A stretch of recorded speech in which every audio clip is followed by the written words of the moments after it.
Ashamar kafuune akkam jirtu kabajamtoota daawwattoota caffee miidiyaa oduu isaa kana qabannee isiniif dhiyaannee jirra. An oduu waliin laliseessisaa. Oduu dura hangafoota isaanii. Xiyyaarri daandii qilleensa Itoophiyaa gara magaalaa guddoo Somaaliilaand Hargeessatti balali'aa ture osoo gara daandii qilleensa Somaaliyaa hin seeniin duubatti deebi'u hojii gaggeessan daandii qilleensa Itoophiyaa himaniiru. Dhimma Itoophiyaa fi Somaaliyaa gidduu qaamoleen alaa akka hin galle Obasanjoon akka mariisisan gaafatamaniiru. Ilmi pirezidaantii Somaaliyaa Turkiitti konkolaataa mootoratti buusuun abbaan mootoraa du'uusaaf adabamuun ibsameera. United Kingdom Somaliilaandiif beekamtii akka kennitu miseensi paarlaamaa tokko gaafateera. Ministeerri dhimma alaa Itoophiyaa walgahii adda ta'e mootummoonni misoomaaf gamtooman IGAD amajjii 18 2024 qopheesse irratti sababa sagantaa biraatiin walirra bu'eef kan hin hirmaanne ta'uu beeksiseera. Israa'elii fi Hamaas lola baatii sadiif gaggeessaa jiran keessatti waliigaltee haaraa tokko irra gahan.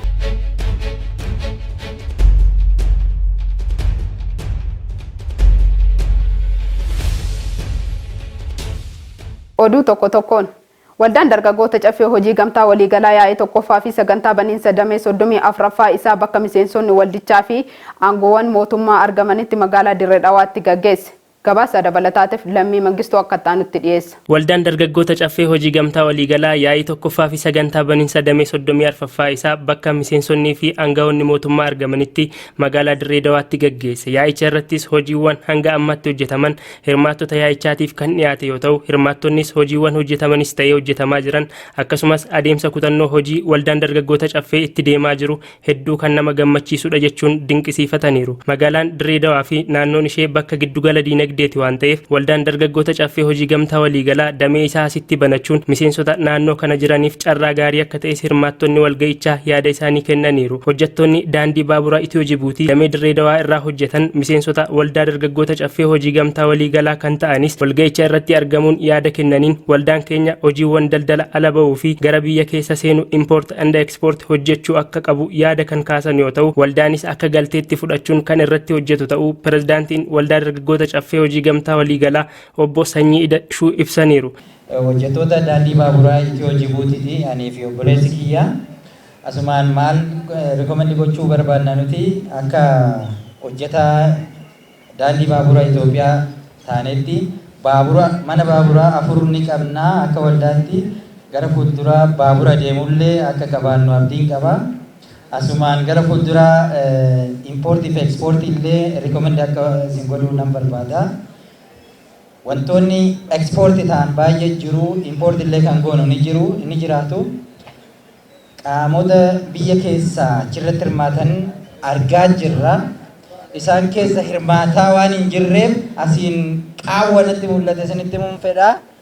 Tana naa fudhadhaatii haaluma tanaan dura barameen proposala keessan dhiyeessanii qaama Itiyoo Jibuutii Reelwee sheer kaampaanii keenya wajjiniin haasa'amee akka itti adeemamu akka danda'amu asiin isinitti mun fedha. Waldaan tokko akka cimuuf hirmaannaan miseensota olaanaa akka ta'e kan kaasan hundeessaan waldaa dargaggoota caffee hojii gamtaa waliigalaa obbo Sanyii Ida'uu miseensonni kutannoo fi xiiqiidhaan waldaa wajjin hojjechuu akka qaban dhaamsa dabarsaniiru. Dhuma irrattis miseensonni magaalaa Dirree Dhawaa fi naannoo ishee adeemsa dambii ittiin bulmaataa hojii gamtaa eeggateenii fi diimokiraatawaa ta'een koree filachuudhaan koreewwanis abbootii gadaa fuulduratti mul'ataa fi kaayyoo waldichaa galmaan ni geenya jedhanii waadaa galuudhaan walga'ichi goolabameera. Xiyyaarri daandii qilleensa Itoophiyaa gara magaalaa guddoo Somaaliilaand Hargeessatti balali'aa ture osoo daangaa qilleensa Somaaliyaa hin seeniin duubatti deebi'u hojii gaggeessan daandii qilleensa Itoophiyaa ibsaniiru. Gabaasa dabalataa lammii Mangistuu akka ta'anitti qindeesse. Akka hojii gaggeessaan daandii qilleensa Itoophiyaa obbo Masfin Xaasoo jedhanitti xiyyaarri magaalaa Finfinnee irraa gara Hargeysaatti imalaa ture kun Somaaliyaa irraa hayyama hin arganne waan jedhameef gara Finfinneetti deebi'ee qubachuuf dirqame. Xiyyaarri gara Hargeysaatti imalaa ture deebi'eera. Sababni isaas xiyyaarichi balalii erga jalqabee booda Somaaliyaa irraa hayyamni nuuf hin kennamne jechuun deebi'ee qubachuu ibsan. Akkuma marsariitii hordoffii balalii Flight Radar 24 irratti mul'atutti har'a balaliin xiyyaaraa lama gara Somaaliyaatti gaggeeffameera. Flight Radar akka agarsiisutti xiyyaarri Itoophiyaa kun kan lakkoofsi balalii ET372 qabu guyyaa sa'aatii 5tti Hargeysaa qubateera. Haa ta'u malee xiyyaarri lakkoofsi balalii ET872 ta'e ganama sa'aatii 2:00 Finfinnee irraa ka'ee gara Hargeysaatti balali'aa ture. Jijjigaatti ofirra deebi'uun buufata xiyyaara idil addunyaa Boolee sa'aatii 4:00 qubateera. Civil Aviation Somaaliyaa ibsa yeroo muraasa booda baaseen xiyyaarri Itoophiyaa lakkoofsi balalii ET8372 Hargeysaa akka hin qubanne dhorkamuu beeksise. Hojii gaggeessaan daandii qilleensa Itoophiyaa obbo Masfin Xaasaw xiyyaara daandii qilleensaa kamiitu akka deebi'u taasifamuu fi waa'ee imaltoota xiyyaara akka deebi'u taasifameen imalaa turanii garuu odeeffannoo dabalataa kennuurraa of qusatan. Haa ta'u malee ministeerri beeksisaa Somaaliyaa Daawud Awweesaa xiyyaarri aangaa'ota mootummaa Itoophiyaa olaanoo qabatee hayyama waan hin qabneef akka gara Hargeysaa hin seenne dhorkame jechuun himaniiru. Haa ta'u malee xiyyaara akka gara bakka deemuu ka'etti balali'uu dhorkame irratti mari'atamuun balaliin chaartaraa kun yeroo biraatiin kan dabarfame yoo ta'u balaliin idilee garuu itti fufuu Masfin Xaasaw himaniiru. Torbanoota dura Itoophiyaa fi akka biyyoota walabaatti kan ilaaltu Somaalilaandii waliigaltee walhubannoo Itoophiyaaf ulaa galaanaa akka argattu taasisuu waliif mallatteessuu hordofee Finfinnee fi Moqaadishoo gidduutti muudamni dhalateera. Sanadiin waliigalteen walhubannoo Itoophiyaan Somaalilaandii waliin waliif mallatteessite hojiirra yoo oole galoo galaana Eden irratti ulaa galaanaa akka qabaattu kan taasisu yoo ta'u bakka kana ammoo Somaaliyaan akka qaama biyya isheetti kan ilaaltu Somaalilaandiif adeemsa keessa beekamtii biyyummaa kennitiif jedhame. Itoophiyaa fi Somaalilaandii waliigaltee kana waliif mallatteessuu Somaaliyaa baay'ee kan dheekkamsiise yoo ta'u gocha birmadummaa ishee irratti miidhuu akka ta'e ibsuun cimsitee mormite. Taateen kun ammoo gaanfa Afrikaa irra darbee Afrikaa bahaa keessatti muddama siyaasaa uumeera. Ministeerri muummee Somaaliyaa Hamza Abdii Barree torban darbe gaafa sanbataa Itoophiyaa waliin waraanatti galuudhaaf qophiidha jechuun isaanii dhaga'ameera. Haasaa ministeera muummee kana dursee pirezidaant Hassan Sheikh Mohammad Itoophiyaan diina Somaaliyaati jechuun ibsanii ture. Dhimma Itoophiyaa fi Somaaliyaa gidduu qaamoleen alaa akka hin galle Obasanjoon akka mariisisan gaafatamaniiru. Gabaasa dabalataatiif Fayyisaa Miixoo akka taanutti dhiyeessa. Manni maree nageenya tasgabbii gamtaa Afrikaa dhimma keessoo Itoophiyaa fi Somaaliyaa gidduu qaamolee alaa kan seenne gaafate. Kana malees koomishiniin gamtaa Afrikaa bakka bu'aa olaanaa gaanfa Afrikaa gamtichaa kan ta'an pirezidaantii duraanii Naayijeeriyaa Olusegun Obasanjoo biyyoota lamaan gidduutti marii akka jalqabsiisan gaafataniiru. Manni maree nageenyaaf tasgabbii gamtaa Afrikaa walga'iinsa 1992 amajjii 17 bara 2024 gaggeesseen haaraa Riippaabilika Dimokiraatawaa Federaalaa Itoophiyaa fi Riippaabilika Federaalaa Somaaliyaa gidduu jiru kan ilaale yoo ta'u biyyoonni lamaan gochaa fi jecha obbolummaa michummaa tokkummaaf gidduu isaanii jirurraa dhiibbaa hamaa geessuu danda'urra akka of qusatan gaafateera. Manni maree gamtaa Afrikaa ibsa baaseen Itoophiyaa fi Somaaliyaa dubbii ameessummaa dhiisanii bu'uura rakkoo Afrikaatiif furmaata Afrikaa jedhuun rakkoon jiraannan marii furmaata akka itti kennan gaafateera. Amajjii 1 bara 2024 mootummaan Itoophiyaa Somaalilaandii waliin waliigaltee waliin hojjechuun mallatteeffamuu hordofee biyyi Somaalilaandii qaama kootiin akka biyyaatti beekattii qabdu jettu Soomaaliyaan tokkummaa daangaa lafa kootti bu'ameera jechuun mormii dhageessifteetti. Waliigaltee kanaan gochaa weeraraati kan jette Soomaaliyaan ambaasaaddara ishii Finfinnee irraa ofitti waamte raawwiin waliigaltichaa seera idil addunyaa kan cabse fudhatama kan hin arganne jechuun ibsite. Somaalilaand biyya kamiinuu akka biyya walabaatti beekamtii kan hin arganne ta'uu fi Soomaaliyaan ammoo qaama kooti jechuu isheetiin muddamni dhalate. Manni maree gamtaa Afrikaa walgahii taate kanarratti wal dhabdeen Itoophiyaa fi Soomaaliyaa gidduutti deemaa jiru irratti yaaddoo guddaa akka qabu ibseera. Qaamoleen alaa seera dhimma keessoo biyya biraa keessa seenu dhiisuu jedhu kabajuun dhimma biyyoota miseensa gamtaa Afrikaa kana gidduu akka hin galleef gaafateera. Manni maree nageenya fi tasgabbii gamtaa Afrikaa kun ibsa baaseen. Ilmi pirezidaantii Somaaliyaa Turkiitti konkolaataa mootoratti buusuun abbaan mootoraa du'uusaaf adabamuun ibsameera. Gabaasa dabalataatiif Lammii Mangistuu akka taanutti dhiyeessa. Ilmi pirezidaantii Somaaliyaa Turkiitti konkolaataa mootoratti buusuun abbaan mootoraa du'uusaaf adabame. Adabbiin ilma pirezidaantii Somaaliyaatti murame ammoo hidhaa miti doolaara 900 qofa.